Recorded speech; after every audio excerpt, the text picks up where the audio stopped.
एक बार की बात है, एक जंगल में एक चालाक लोमड़ी रहा करती थी। गर्मियों के दिन थे और वह भूख से परेशान होकर जंगल में भटक रही थी। बहुत देर जंगल में भटकने के बाद लोमड़ी को एक खरगोश मिला। लेकिन खरगोश मिलने के बाद लोमड़ी ने खरगोश को खाने की बजाय उसे छोड़ दिया, क्योंकि वह इतना छोटा था कि उसे खाने से लोमड़ी का पेट कहाँ भरने वाला था। इसके बाद लोमड़ी आगे बढ़ी, फिर से जंगल में भटकने लगी।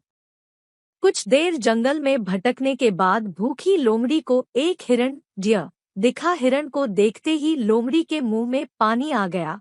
लोमड़ी हिरण को पकड़ने के लिए उसके पीछे दौड़ने लगी। लोमड़ी ने अपनी पूरी ताकत से हिरण का पीछा किया, पर हिरण लोमड़ी की पकड़ में नहीं आया। अब लोमड़ी खाने की तलाश में बहुत ही थक चुकी थी।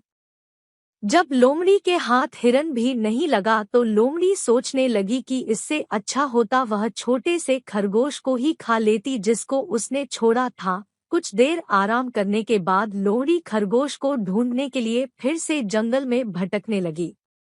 जंगल में खरगोश को ढूंढते हुए लोमड़ी वहां पहुंची जहां उसने खरगोश रैबिट को देखा था। लेकिन लोमड़ी को वहां खरगोश नहीं दिखा। थक हारकर लोमड़ी को अपनी गुफा में लौटना पड़ा, जिसके बाद कई दिनों तक भूखी लोमड़ी अपनी गुफा में भूखा रहना पड़ा और बहुत दिन बीत जाने के बाद लोमड़ी को खाना मिला। कहानी की सीख यह है कि हमें लालच नहीं करना चाहिए। यदि लालच किए बिना संतोषी जीवन जीते हैं तो आप सुखी रहते हैं। हिंदी में लालच जीडी के प्रसिद्ध मुहावरा भी है कि लालच बुरी बला है।